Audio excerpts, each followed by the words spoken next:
Hi everyone, Lubo here. Thank you so much for viewing my video. I'll make it as quick as I can. This is about making your homemade kefir. Once you've got the hang of this, it'll be really easy. You'll do it all the time and you'll save yourself a lot of money. First things first, get yourself a kefir starter pack. I got this one from Amazon. It had really high reviews. I can't officially endorse it, but I use it all the time. Step 2, milk. For me, you want the best quality milk with the most unaltered nutritional properties. I typically use organic full fat milk, but there are other brands obviously. I also tend to look in the reduced aisle because you get it super cheap, especially if you're going to use it the same day.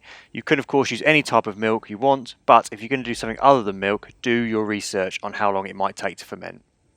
Step 3, get a fermenting jar. Again, I purchased this one off Amazon. You can recognise what it is if you start looking for fermenting jars. You'll probably bring this one up. You can of course use any glass container so long as you can seal it properly. But if it's going to be something you're going to do a lot, invest in a proper fermenting jar.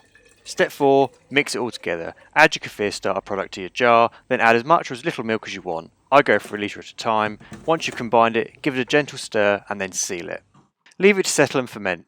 Put it somewhere where it can be left alone without too much movement so the kefir can start fermenting, breeding all those billions of good bacteria. I tend to leave mine on my kitchen worktop, pushed right back to the wall, not too close to the oven. Now fermenting time depends very much on the room environment. I started this venture in the summer and I had a jar fermenting in about 12 hours because it was so hot everywhere. Because I didn't know what I was doing, it over-fermented, and it took a bit of trial and error to get it right. On the video here you can see me tilting it a little bit, and you can see that it's holding its shape. That's done. Another telltale sign is to look for these very small little air pockets. That's the gases that's released from the fermenting process. Next, get yourself a plastic bowl and a plastic sieve, because apparently that's what you're supposed to use rather than metal, and empty your jar of kefir through the sieve and into the bowl. Use a spatula, I use a rubber one, just to make sure it gets all the way through, and don't forget about the underside of the sieve as well. We're nearly at the end now. What you want to do is decant it into a bottle. I use an old plastic one with a small funnel and pour it slowly through the funnel.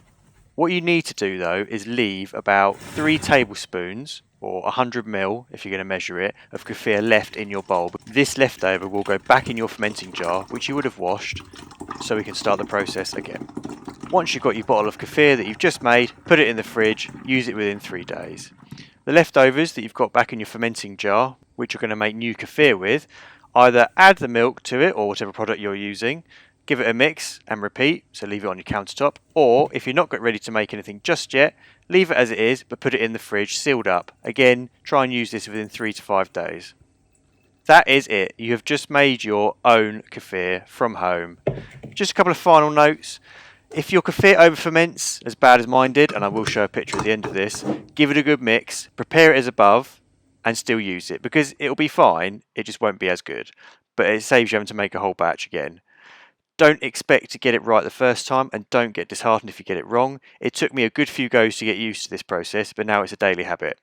If you're in a warm climate, like when I was trying to make this in the summer, keep a real close eye on your jar to make sure it doesn't ferment too quickly. Once you see those bubbles start appearing, that's it, it's done.